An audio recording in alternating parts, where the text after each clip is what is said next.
pelo louvor. Glória a Deus. Orar pela sua vida, graças a Deus. Como é que você está? Na bênção? Fica à vontade aqui. Estende as mãos para cá em nome de Jesus. Vamos orar pela vida da doutora.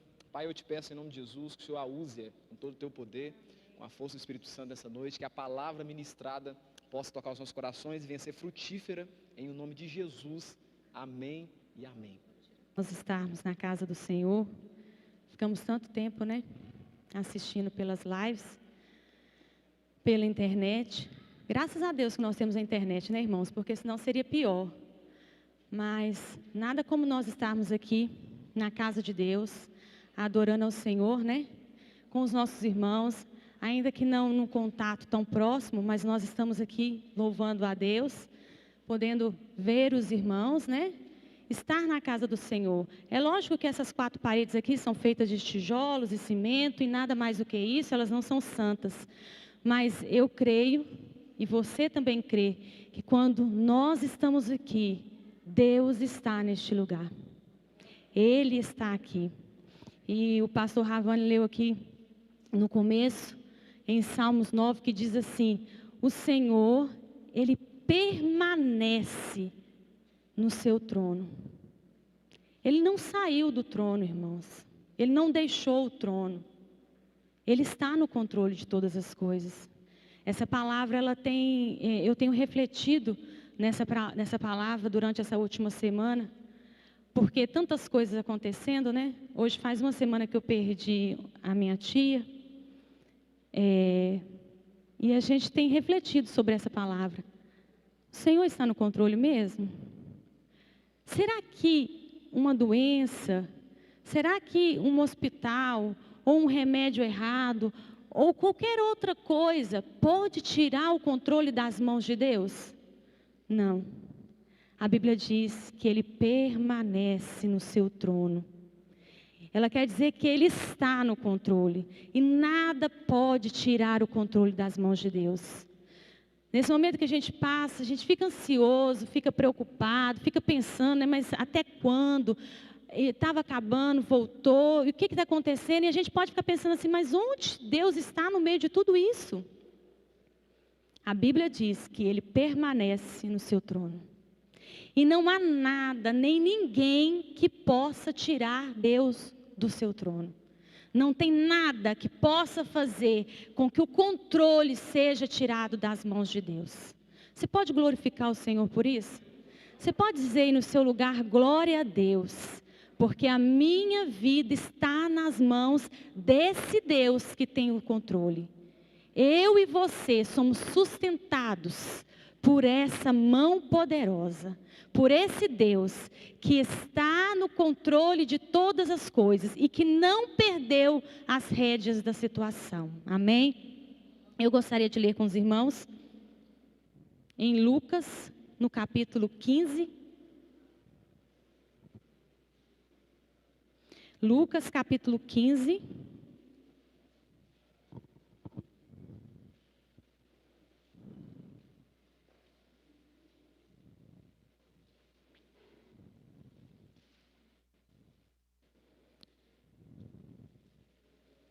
Nós vamos ler o versículo 1 e 2, e depois nós vamos ler a partir do versículo 25. Lucas capítulo 15, versículo 1.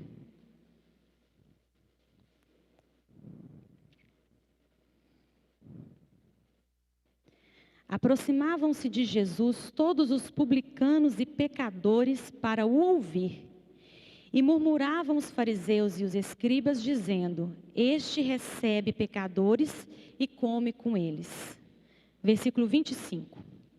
Ora, o filho mais velho estivera no campo, e quando voltava, ao aproximar-se da casa, ouviu a música e as danças.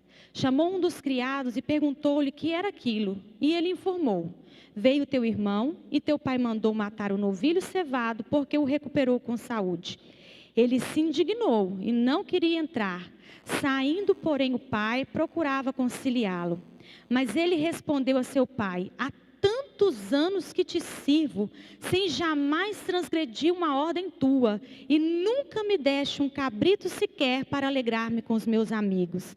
Vindo, porém, esse teu filho, que desperdiçou os teus bens com meretrizes, tu mandastes matar para ele um novilho cevado. Então lhe respondeu o pai: meu filho, tu sempre estás comigo, tudo que é meu é teu. Entretanto, era preciso que nos regozijássemos e nos alegrássemos, porque esse teu irmão estava morto e reviveu, estava perdido e foi achado. Senhor, nós te louvamos porque a tua palavra foi lida. Te louvamos pelos irmãos que aqui estão, porque sabemos, ó Deus, que o Senhor os trouxe essa noite para ouvir a tua palavra. A palavra ela não é minha, a palavra é do Senhor. Deus, e que nessa noite eu seja apenas um instrumento do Senhor, porque a igreja é tua, ó Deus, e o Senhor conhece os corações. Nós te louvamos por tudo que o Senhor tem feito. Te damos graças, porque teu é o reino, é o poder e a glória para todo sempre. Amém. Irmãos, eu gostaria de compartilhar com vocês hoje sobre essa parábola, e os irmãos conhecem muito bem, muito conhecida. Só que eu quero falar sobre um personagem que ele é pouco falado. A gente geralmente fala sobre o filho pródigo. E eu quero falar sobre o irmão mais velho do filho pródigo. É sobre ele que nós vamos falar hoje. E nós vamos falar sobre um tema que diz assim: quando a festa do outro me incomoda. Quando a vitória do outro me incomoda. Esse capítulo 15 de Lucas, a gente viu aqui no versículo 1, versículo 2, a Bíblia dizendo que quando Jesus falava, publicanos, que eram cobradores de impostos, né? Pecadores, pessoas que necessitavam de ouvir a palavra, se achegavam para ouvir as palavras de Jesus. E nesse meio estavam os fariseus. Os fariseus eram uma seita religiosa naquela época, eles eram muito apegados às regras, à lei. Então eles cumpriam tanto a lei que eles até acrescentavam coisas que não existiam para cumprir, de tão zelosos que eles eram. Aí eles começaram a acusar Jesus e falar assim: mas que é isso?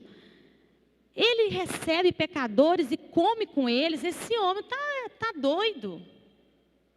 Pessoas pecadoras, adúlteros, mentirosos, cobradores de impostos, e ele comendo com eles, falando com eles, andando com esse povo. E aí, a partir do versículo 3, o que Jesus faz? Jesus conta 3 parábolas para mostrar para os fariseus, para dar uma resposta a essa crítica deles. Ele conta a parábola da ovelha perdida, da dracma perdida e a do filho pródigo. Ele quer dizer para os fariseus assim: olha, vocês acham que as pessoas recebem o favor de Deus porque elas fazem alguma coisa para Deus. Só que não é dessa maneira. Eu e você, nós não precisamos fazer nada. Você não precisou fazer nada para obter a salvação. Por quê? Porque a salvação é pela graça. E isso não vem de vocês, pelo contrário, é um presente de Deus. Ele está te dando, Ele te deu. Só que os fariseus não entendiam que as coisas funcionam pela misericórdia e não pela recompensa. Toma lá, dá cá. Deus não barganha com ninguém, irmãos, porque Ele não precisa de nada. E quando a pessoa não precisa de nada, ela não precisa barganhar, porque ela tem tudo. Deus não barganha bênçãos com você. Olha, você vem no culto na quinta, no domingo, que eu vou te dar isso. Olha, você é dizimista fiel, que eu vou te dar aquilo. Deus não trabalha nessa ótica. Deus trabalha pela misericórdia. E se não fosse a misericórdia de Deus nas nossas vidas, nós não estaríamos aqui hoje. E se você tem essa oportunidade, louve a Deus, porque é pela misericórdia dEle. Não é porque você é bom, não é porque você é justo, não é porque você é santo. Aí Jesus começa a dizer para eles assim: olha, quem precisa de médico é quem está doente. Eu não vim chamar justos, mas eu vim por causa dos pecadores. É para eles que eu vim. Quando você está bem, você procura médico, você vai no hospital? Deus me livre de hospital, não é assim? Só quando a coisa está feia mesmo que a gente procura. Até a gente deveria ser o contrário, né? Ser preventivo, mas a gente não é assim não. Quando a coisa não está dando mais, você procura. E Jesus fala para eles assim, olha, quem precisa de médico é quem está doente. São essas pessoas que precisam me ouvir. E aí eu entendo outra coisa, irmãos. A Bíblia diz lá no Salmo 1 que eu não posso me assentar na roda dos escarnecedores. Sentar na roda dos escarnecedores é participar da roda com eles. Não era isso que Jesus fazia. Jesus participava o evangelho com eles. É isso que ele fazia. Ele repartia o evangelho, ele compartilhava o evangelho. Então, tem essa diferença. Mas aí, eu me pego aqui nesse capítulo 15 de Lucas e começo a perceber uma coisa. A gente fala do filho pródigo que desperdiçou tudo, né? Vocês conhecem a história. Ele falou para o pai, olha pai, você me dá minha parte na herança, porque eu vou embora, eu tenho minha vida. Sabe esses filhos quando começam a nascer assim, os pelos no rosto? Que eles acham que tem barba? Começa a já querer mandar, não é assim? Então você me dá aí minha parte, Jesus, pai, porque eu vou tratar da minha vida, agora eu vou fazer meu caminho. E o pai, a Bíblia diz que ele repartiu a herança, deu a parte dele, ele pegou e foi embora. Gastou tudo que ele tinha, viveu dissolutamente, não tinha mais nada. Aí foi tratar de porcos, viu a comida dos porcos, quis comer, aí ele pensou assim, nossa, lá na casa do meu pai, até os empregados são tratados melhores que isso, e eu aqui? Não, eu tenho que voltar, tenho que ter com meu pai, pedir perdão e pedir para ser servo, nem filho precisa ser não, eu posso ser servo. E foi isso que ele fez, e a Bíblia diz que o pai recebeu ele gostoso, com uma alegria, com prazer, né? Trocou as roupas dele, a sandália, colocou um anel, fez uma festa, um banquete. E aí o versículo 24 diz assim, ó, porque este meu filho estava morto e reviveu, ele estava perdido e foi achado, e começaram a regozijar-se. E esse é o versículo 24. E essa parábola, ela poderia ter terminado aqui, sem problema algum, e a gente já teria um aprendizado, algo para tirar dessa história. Mas Jesus foi além. Jesus começa a falar sobre o irmão mais velho. E uma coisa que fala e permeia nesses versículos que nós lemos aqui, irmãos, é uma palavra que se chama inveja. O que é inveja? É uma tristeza provocada, isso é do dicionário, uma tristeza provocada pela felicidade ou prosperidade alheia. A pessoa, ela fica triste, não porque está faltando alguma coisa para ela, não porque ela sente falta de uma coisa, ela fica triste porque o outro possui alguma coisa. Você vê a diferença? Eu vejo meu irmão chegando com um carro bonito ali, um carro maravilhoso, eu posso olhar para o carro dele e falar assim, ó, que bênção, né? O irmão comprou um carro bonito, Deus me dê condições também de ter o meu carro. Não, isso não é inveja. Inveja é você ficar triste porque aquela pessoa, ela tem um carro. Vocês estão entendendo a diferença?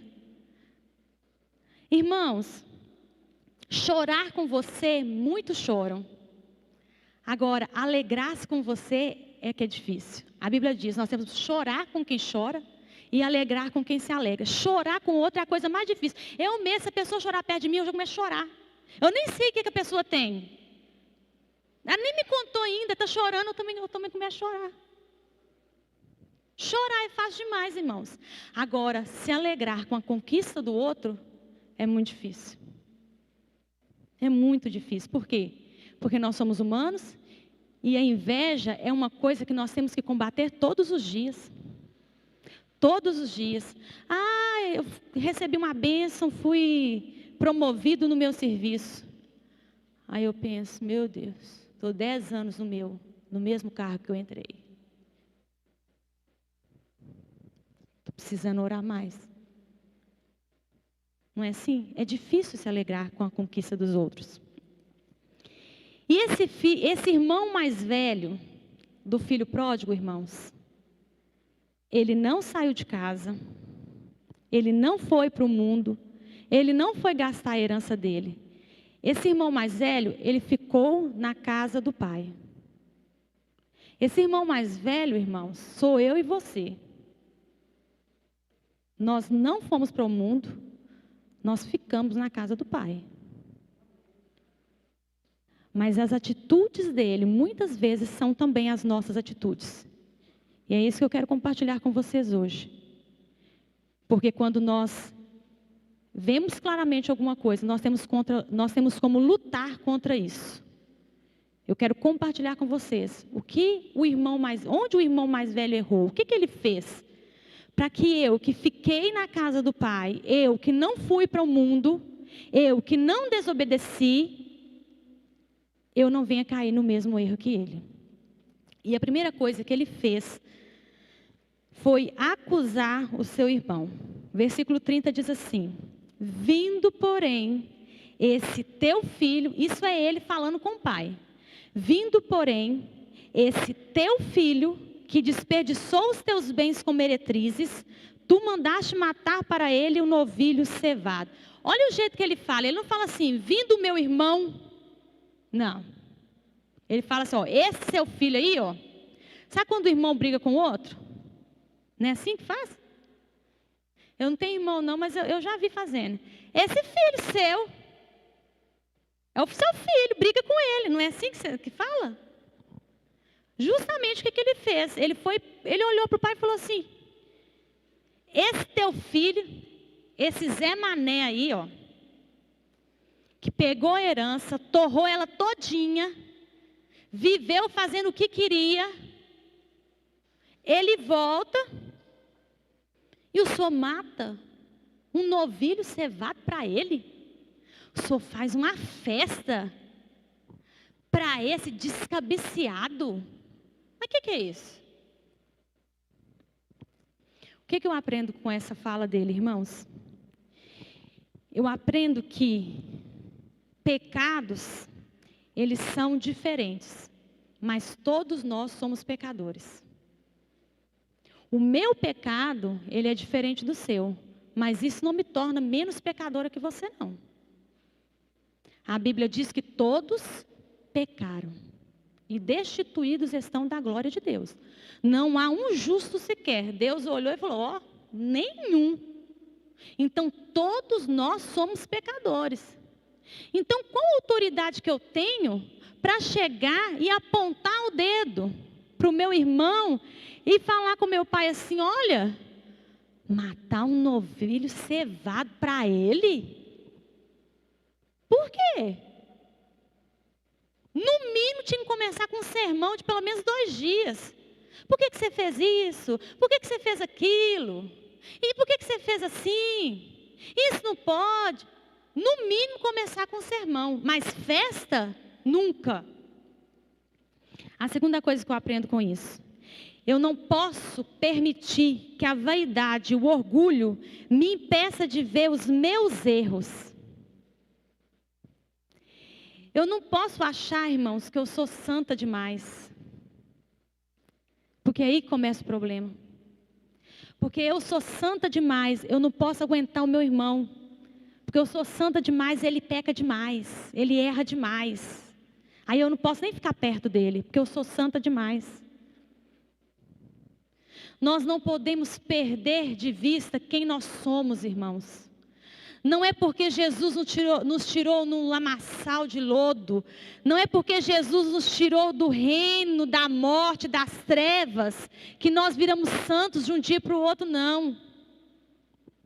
Eu sou pecadora, assim como meu irmão é. Todos nós carecemos da glória de Deus, da graça de Deus sobre as nossas vidas.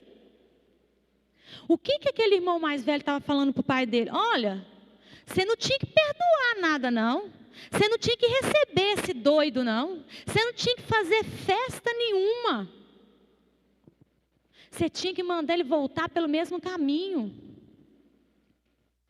Araceli, mas eu não sou assim, não. Irmãos, quantas vezes nós não usamos de misericórdia? Em pequenas coisas, porque nós achamos que nós somos bons demais. E que o outro não merece a misericórdia.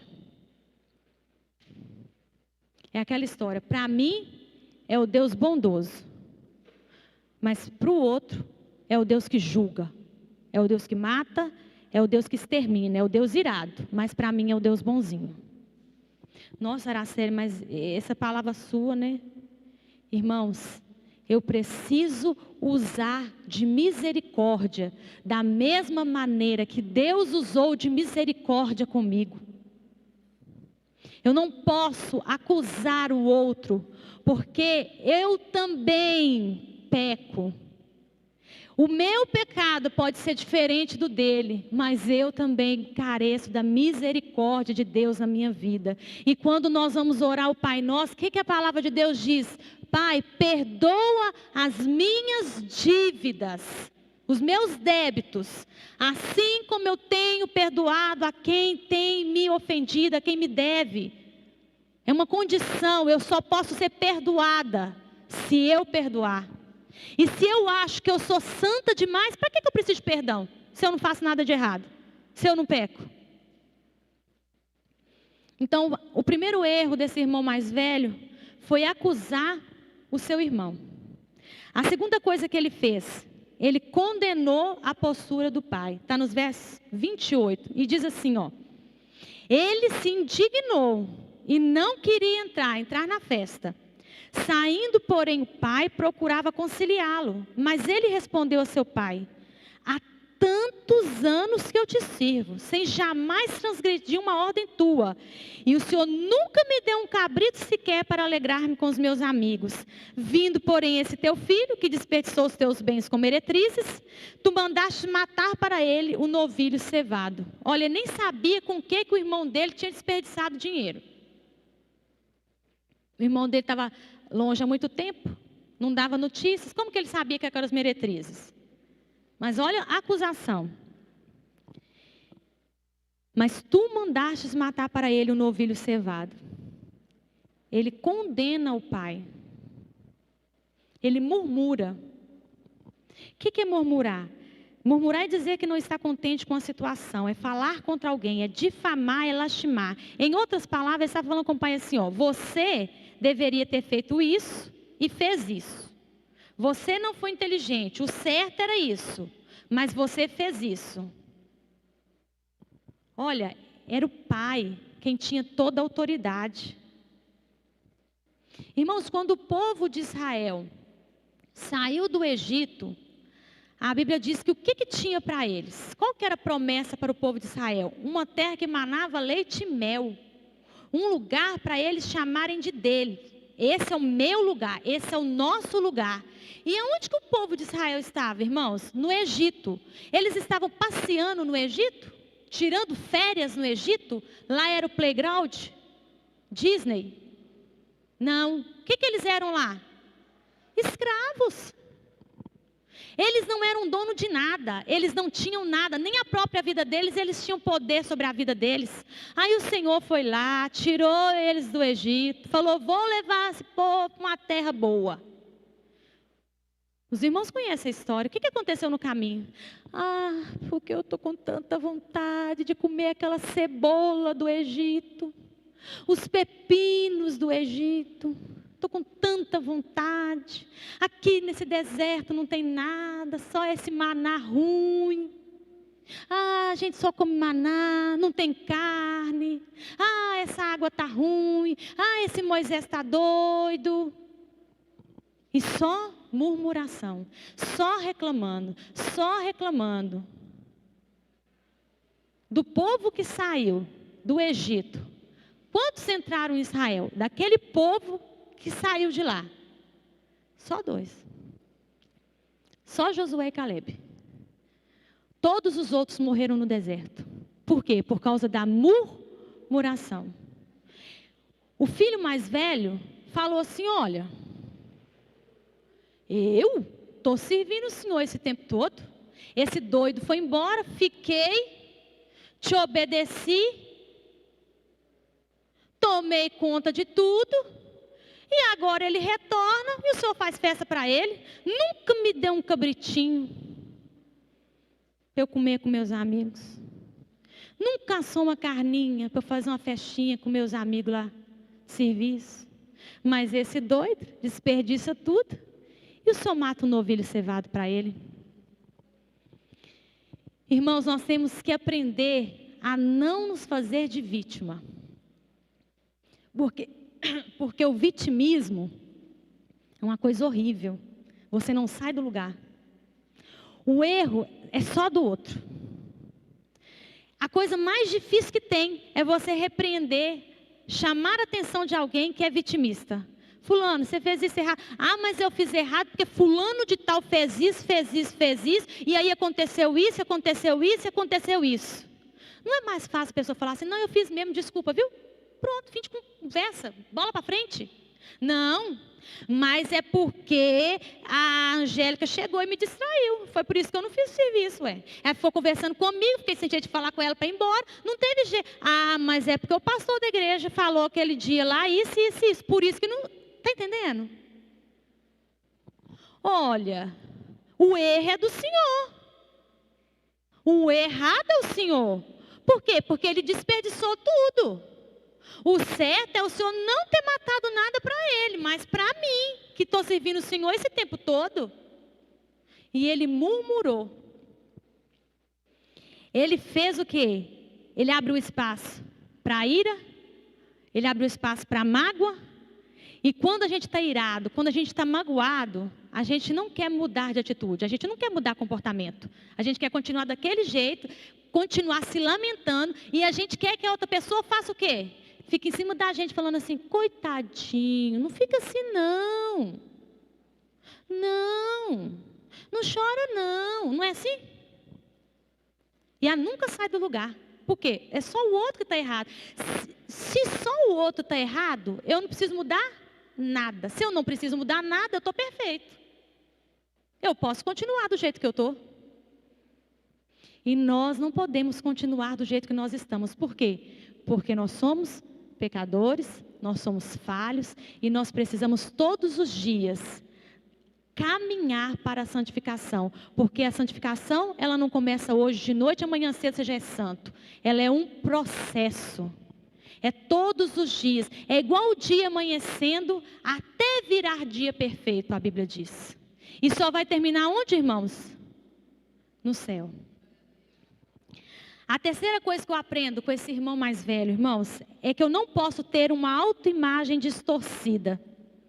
No versículo 29, ele fala exatamente o que ele acha dele. Diz assim, há tantos anos que te sirvo, jamais transgredi uma ordem tua, e nunca me deste um cabrito sequer para alegrar-me com os meus amigos. O que ele se achava? Ele se achava justo, perfeito. Ele estava servindo o pai dele não porque ele amava o pai. Ele estava servindo o pai porque aquilo era uma obrigação para ele. Ele estava só cumprindo regras. Irmãos, eu não posso deixar que a minha vinda a essa casa, que a minha entrega de um dízimo aqui, ou de uma oferta, ou que o meu levantar de mãos, ou que eu me abrir a minha boca, seja apenas por obrigação, porque eu estou cumprindo uma regra. Deus não precisa de robô, porque senão eu tinha feito um tanto de robozinho, configurava lá e estava bom. Não. A Bíblia diz que o coração contrito, Deus não despreza. Eu preciso vir aqui por quê? Porque eu preciso de Deus, não porque Ele precisa de mim. Eu preciso estar aqui por quê? Porque eu preciso ter comunhão com Deus. Por quê? Porque eu preciso dEle. Não porque eu sou uma pessoa super importante e que eu preciso estar lá. Não porque se eu não dizimar esse mês, as contas da igreja não vão fechar. Irmãos, a Bíblia diz, meu é o ouro, minha é a prata, Deus é dono de tudo. O irmão acabou de ler aqui na hora da oferta aqui, ó. Vocês estão achando que vocês são donos de... em outras palavras, é isso que está escrito no que ele leu, viu? É assim, ó. Vocês estão achando que vocês são donos de alguma coisa? Deixa eu contar para vocês. Até o que vocês me dão é meu. Então, vocês não são donos de nada. Tudo é meu. Ah, Araceli, mas eu trabalho. Eu também trabalho, irmãos.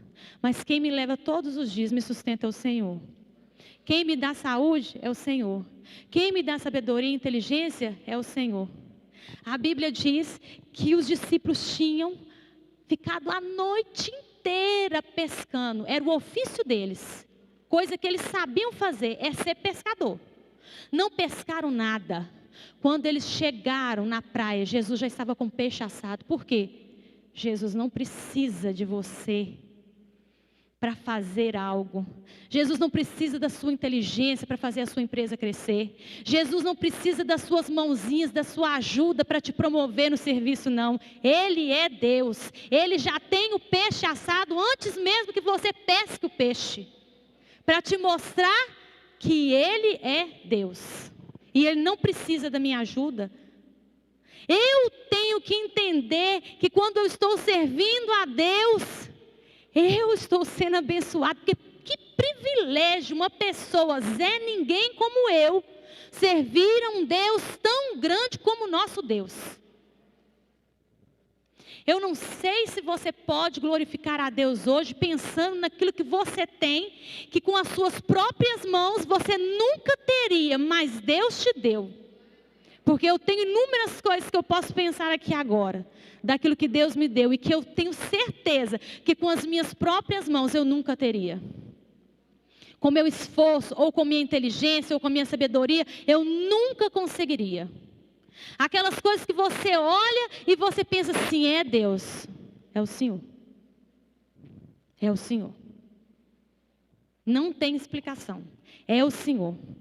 Mas sabe o que acontece quando eu acho que eu sou santo demais? Eu começo a me usar como padrão para me comparar às outras pessoas. Foi o que esse irmão mais velho fez. Ele olhou para ele e falou assim, eu estou sendo injustiçado aí nessa história. Tem uma coisa errada acontecendo. Primeiro, eu te sirvo há muito tempo. Eu estou trabalhando para o Senhor há muito tempo. Eu estou sendo muito trabalhador. Ele foi embora e eu fiquei trabalhando. Segundo, eu nunca transgredi uma regra, um mandamento. Eu sou obediente demais, ó. Que homem, né? Nunca transgredi uma regra. Terceiro, a Bíblia diz que quando ele chegou em casa, ele estava vindo de onde? Ele estava vindo do campo. Então ele não estava batendo perna, ele estava trabalhando. Então era um homem trabalhador. Olha que homem, né? Que irmão mais velho, que filho que eu pedi para Deus, olha. Obediente, trabalhador, justo, servia, obedecia. E o que eu ganhei com isso? Ele pensou, o que eu ganhei com isso? Eu fui injustiçado, eu não ganhei nada. Ele ganhou a festa. Ele fez o que queria, ele matou, ele roubou. Ele viveu a vida do jeito que podia. E ainda recebeu uma festa. E eu? Eu não recebi nada. Irmãos, nós não podemos nos comparar ao outro. As vitórias do outro são dele. As vitórias que Deus tem para você, Ele vai te dar. Você não pode medir a sua vida com a régua do seu irmão. Porque não vai dar certo. Deus age diferente com cada pessoa. Aquilo que Deus tem para mim, Ele não tem para você. E assim vai por diante. Aquilo que Ele tem para você, Ele não tem para o outro. Mas eu fico querendo colocar Deus na caixinha. No padrão. Se com Deus nem a matemática funciona, irmãos, que 2 mais 2 pode ser 5, 10, 20, nunca é 4. Você acha que Deus vai fazer com você igualzinho Ele faz com o outro?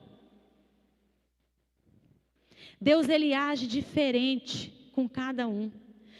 Na parábola dos trabalhadores, vamos ler lá rapidinho, Mateus 20.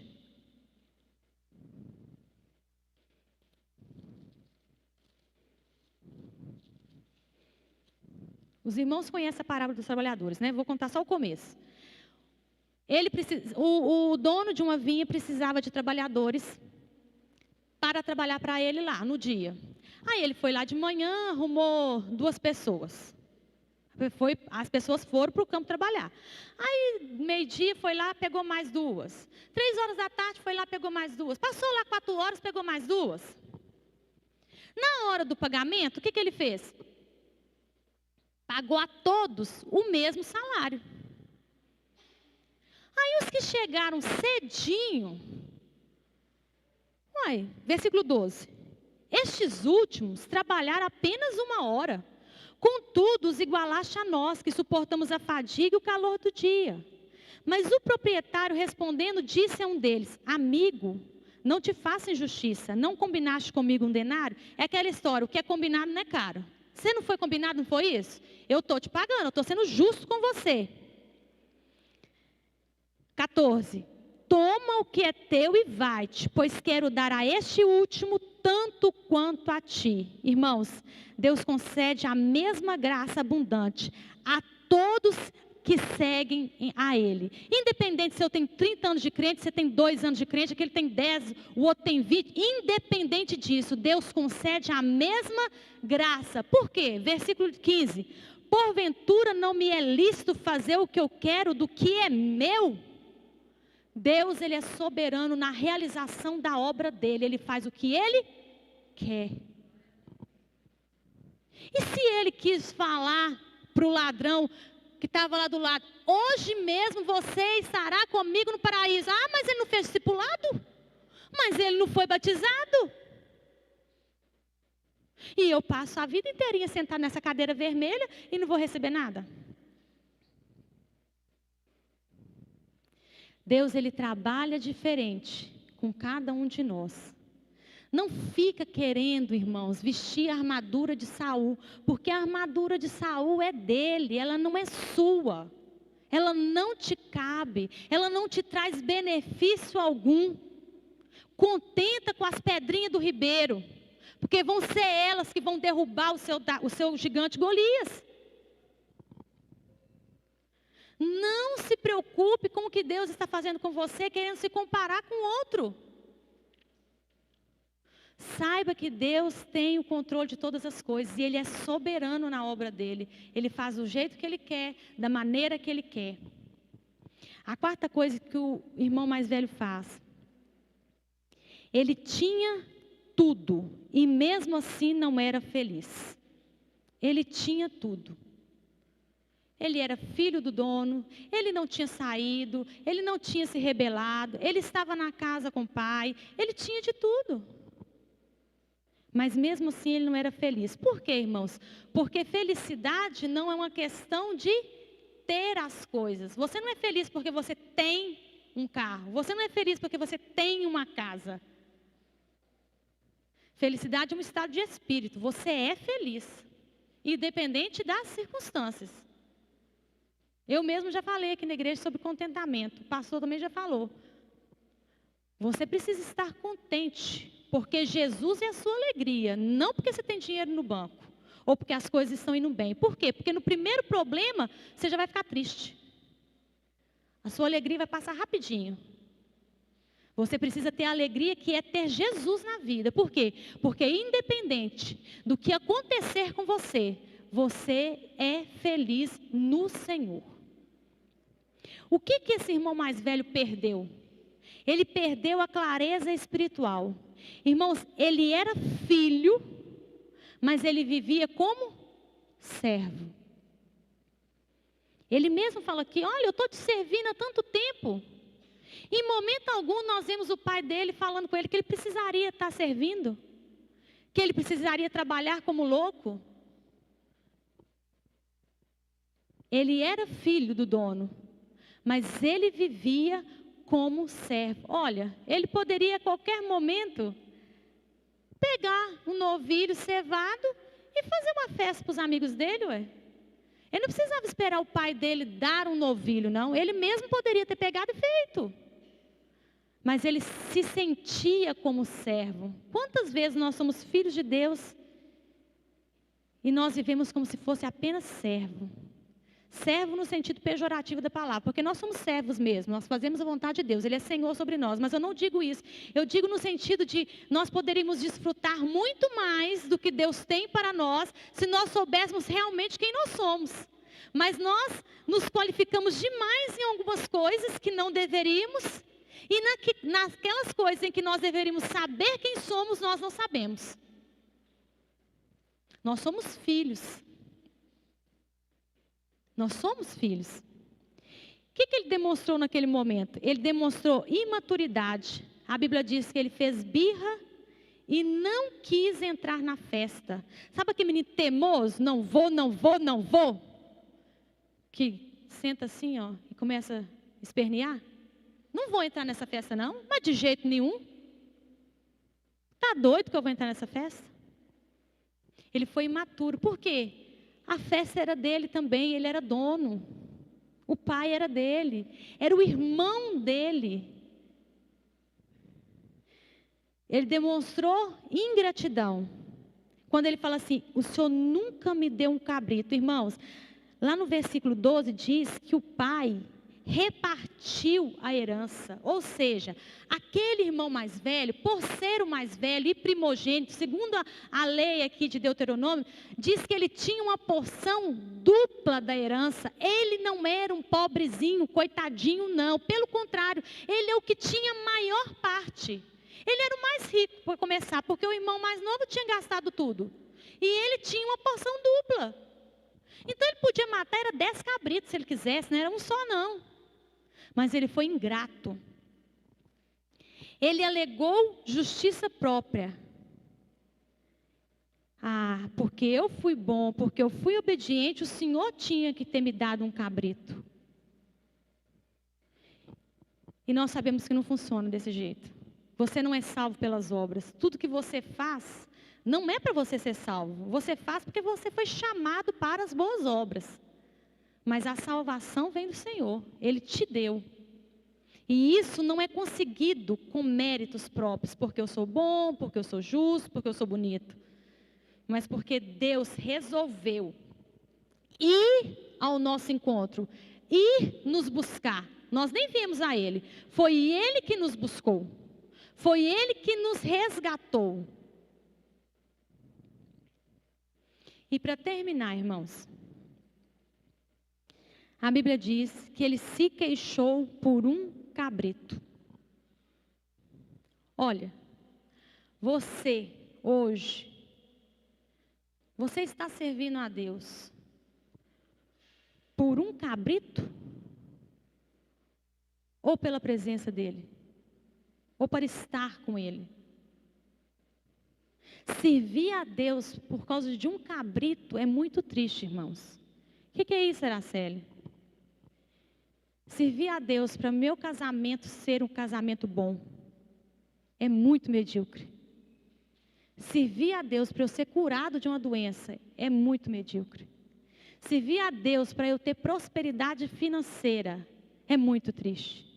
Servir a Deus para eu ser bem-sucedido é muito triste.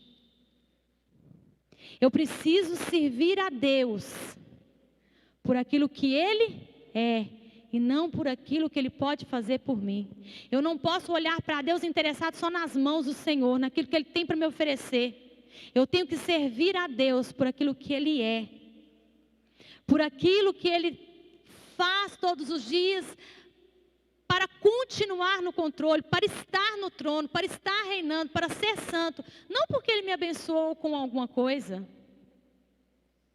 Eu não posso servir a Deus pelo cabrito. Eu não posso servir interessada depois e falar assim, ah, Senhor, mas cadê meu cabrito? Olha o que o pai responde no versículo 31.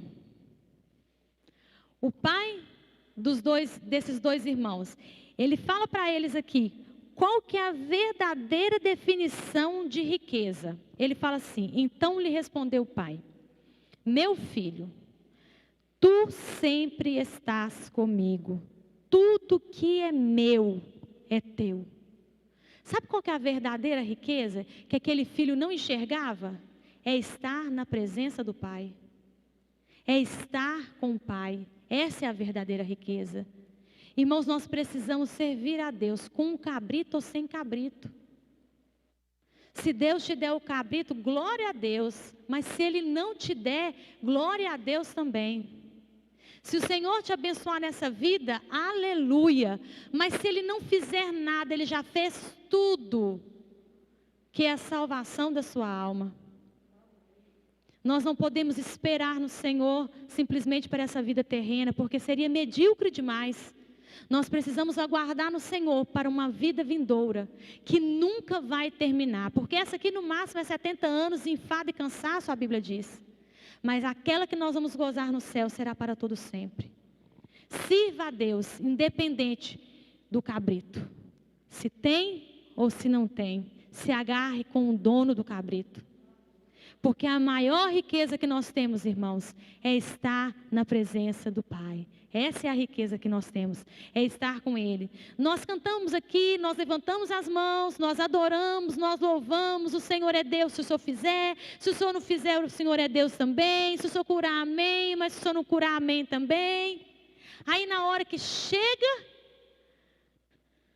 a luta, que nós temos que colocar em prova essas coisas, nós pensamos no cabrito. Ah, mas não é possível, orei tanto, pedi tanto, não é possível, fui em todos os cultos, eu sou dizimista, eu não perco um culto de mulher, eu não perco um culto de casais, uma oficina de casais, eu não perco uma escola dominical. Sirva a Deus, independente daquilo que Ele pode te dar. Sirva ao Senhor, porque Ele é Deus. Sirva ao Senhor, porque Ele tem para você e já te deu a maior bênção que você poderia ter, que é a sua salvação.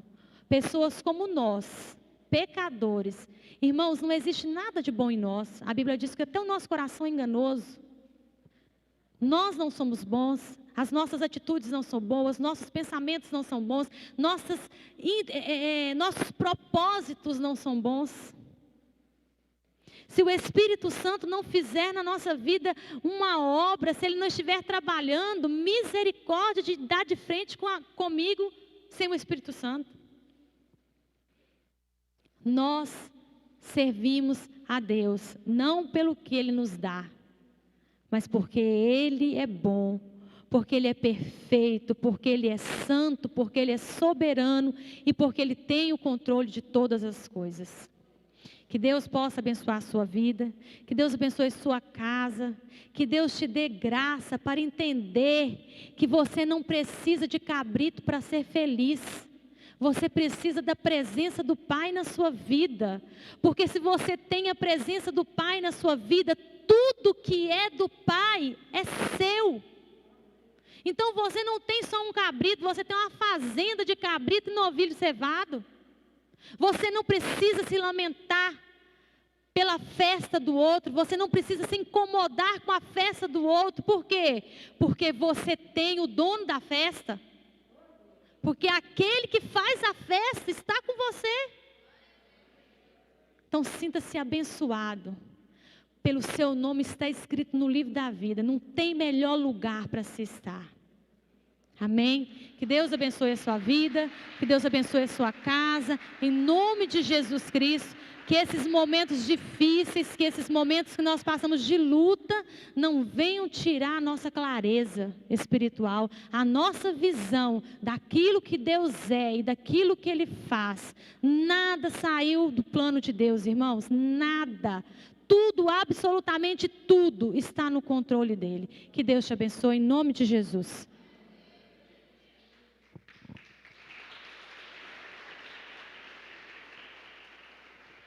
Palavra abençoada, hein, queridos? Você foi abençoado?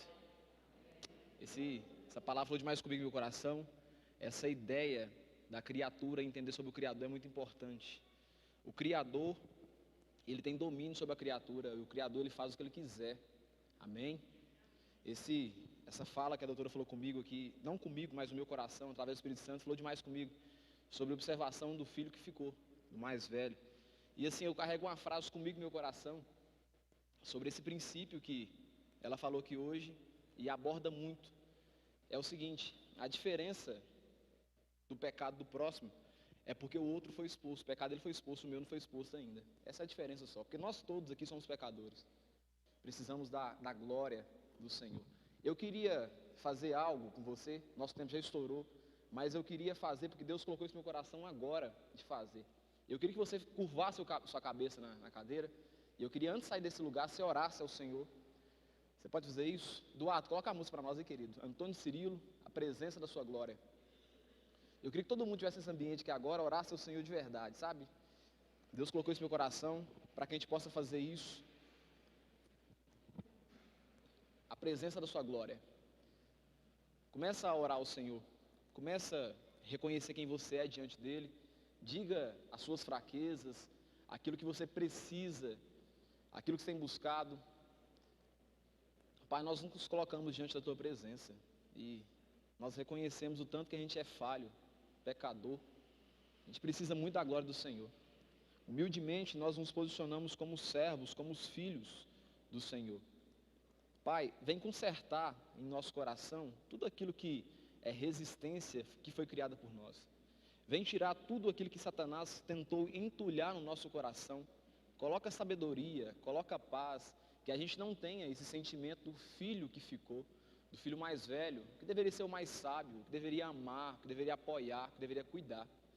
A minha oração nesse momento aqui é pedindo que o Senhor colocar no meu coração o sentimento de um pai, o sentimento de um pai que ama, um sentimento de um pai que compadece. A minha oração nesse momento na tua casa é simplesmente que o Senhor coloque no meu coração o entendimento de quem que eu sou e de quem que eu fui chamado para fazer aqui, a minha representação. O Senhor diz que eu fui chamado para ser o pregador, aquele que transmite o Evangelho. Então, Jesus, eu não quero acusar, eu não quero difamar, eu não quero levantar contra, eu quero abençoar o meu irmão, eu quero somar com o meu irmão. Me ajuda a ter esse coração do Pai, um coração mais parecido com um coração amoroso, um coração que prefere perdoar, um coração que prefere acreditar, um coração que prefere cuidar. Essa é a minha oração, Jesus. Nós precisamos do Senhor todos os dias. Renova em nós essa vontade de servir ao Senhor. Nós te adoramos, Jesus.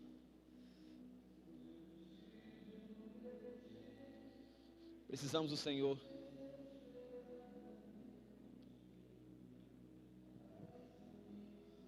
Sinta-se abraçado pelo Pai aí, querido. Sem a presença da tua glória, eu não posso prosseguir. Envolve-me, Senhor.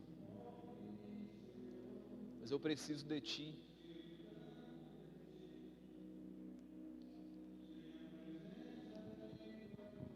Fala com Ele aí, querido. Fala das suas necessidades. A presença do seu Pai é real nesse lugar. A presença do nosso Pai é real nesse lugar. Abra seu coração para Ele. Apresente as suas necessidades, as suas falhas, as suas fraquezas, o quanto você quer melhorar.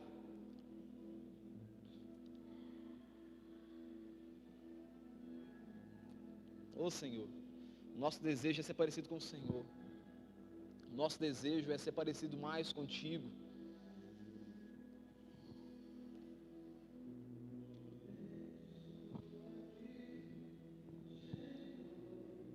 Mas eu preciso do Senhor, Pai.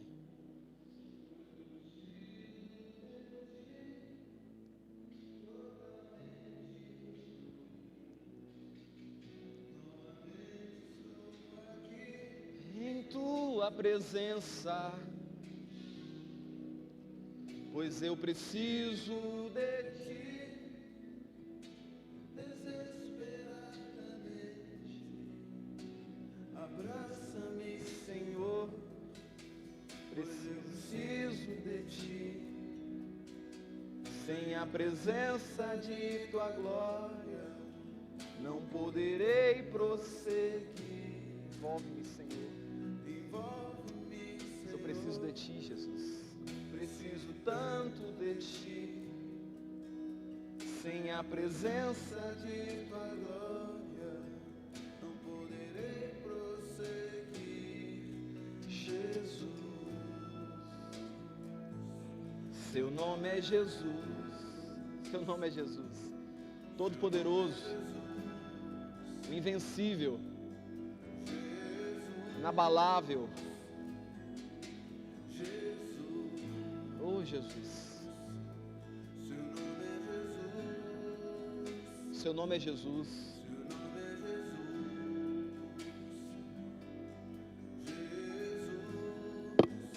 Seu nome é Jesus.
Amém, querido?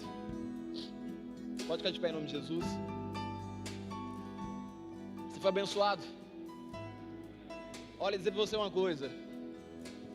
Jesus, Ele te ama de verdade. Jesus, Ele te ama de verdade. Ele veio com uma missão só aqui na terra: resgatar você do lamaçal do pecado. Você pode dar um glória a Deus por isso? A presença do Senhor, ela tem que ser real na sua vida. A presença do Espírito Santo, ela tem que ser verdadeira na sua vida. Esse nome Jesus, ele cura. Esse nome Jesus, ele transforma. Esse nome Jesus tem poder para libertar o viciado. O seu nome é Jesus. Nós servimos um Deus que não cabe no nosso intelecto. Nós servimos um Deus grandioso, a ponto do universo não conseguir manter a glória dele. Esse é o Deus que você serve. Que a graça de Deus e as doces consolações vindas do Espírito Santo possa repousar sobre a tua vida. Que você seja transbordante nesse Deus. Em nome de Jesus, vá em paz. Deus te abençoe. Beijo no coração.